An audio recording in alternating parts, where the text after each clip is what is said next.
సేమియా పాయసం చిక్కబడకుండా మంచి టేస్టీగా రావాలంటే ఇలా ట్రై చేయండి. వీడియో పైన ఒపీనియన్ని కామెంట్ సెక్షన్లో తెలియజేయండి. స్టవ్ మీద ప్యాన్ పెట్టుకుని 2 టేబుల్ స్పూన్ నెయ్యి వేసుకోవాలి.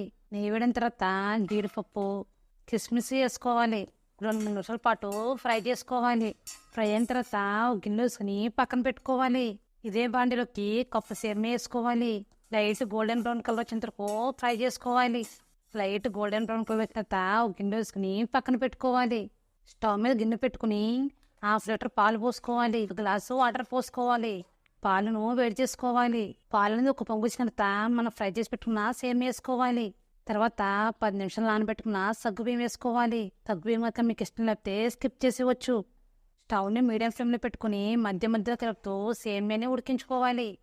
సేమియా అనేది ఉడికిన తర్వాత 1/4 కప్పు పంచదార వేసుకోవాలి. మధ్య మధ్యలో కలుపుతూ 4-5 నిమిషాల పాటు ఉడికించుకోవాలి.